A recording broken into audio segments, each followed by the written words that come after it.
Lots of things have happened in my life and I think, well, this is unfair, this is so wrong and this is so not right.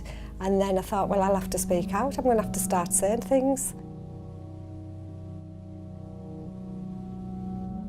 Well, I'm a mother of 2 and I've got 5 grandchildren and I've also got 4 step-grandchildren, so I've got a big family. Both my kids are successful.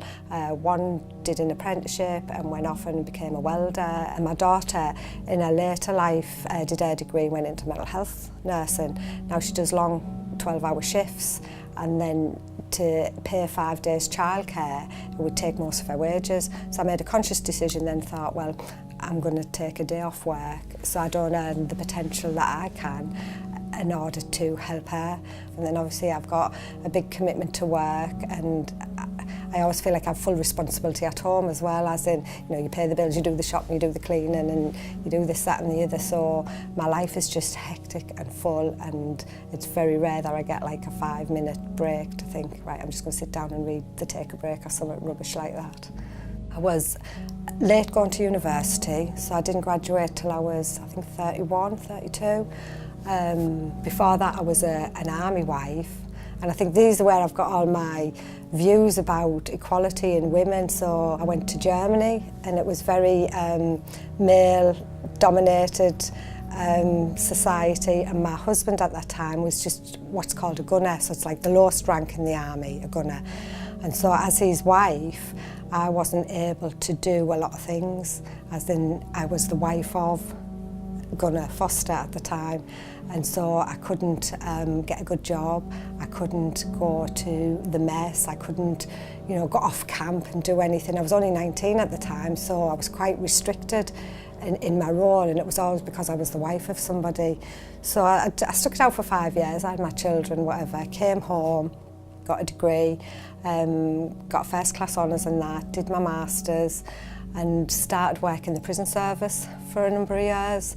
And again another male-dominated environment. I think, what am I doing? I seem to be going in these areas that's dominated by men, and I always think it's harder to break the cycle of injustice in areas like that, because you're just one little fish in a big pond. So I finally left the prison service, and that's when I got my first job here, and it was my first job to do with women and inequality, and it was funded by Oxfam, and it was a sustainable livelihoods approach to tackling poverty. So working with a bunch of women in the community who were so far removed from the labour market that you were looking at soft outcomes and how can we improve people's confidence, how can we move them towards the labour market, but we're not really bothered at this time if they don't get a job. And from then it grew, and I just became full-time for a while, became the manager, and just became passionate about the work here. I might not be living in poverty now, but I have lived in poverty. I left Germany with nothing, absolutely nothing, into social housing in a really rough estate, drug dealers next door, fixing cars the next door. My kids went to a really rough school, and I thought I could have put them in a different school, and I was thinking you need to mix with lots of different people. So yeah, you are going to that local school and we'll deal with everything. And to be fair, they had a really good time at school, nothing wrong with it. And so mixed with lots of different people as well, from people living in really rough areas to people living in nicer areas, and then trying then to move into better accommodation.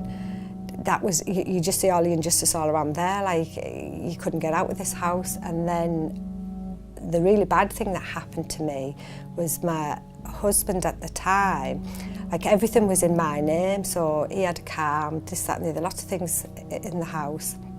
Well, we split up, and when we split up he didn't pay for anything, so every debt was in my name and I was responsible for it all. So the decision I made was to go bankrupt. So now I could never get a credit card, even though it's dead and buried, you still got bad credit, still struggle to bring the kids up to the point when you come on your periods and you think, I haven't got no money to buy Tampax, what am I going to do? And that's the reality of really, really having nothing. Now, as I'm a role model to both my daughter and my granddaughters, there's an element of being a role model to my grandson, as in my grandsons need to treat women with a bit more respect and with equality, and you can earn just as much. So it's equal childcare, or it's equal shopping trips, or it's equal paying the bills, or whatever. And I think it's hard for us. So we've constantly got to fight against it all the time. So I try to make my granddaughters stronger than even I am. So they are not seen as, not being awfully arsey, but seen as being assertive and demanding the rights that they're entitled to.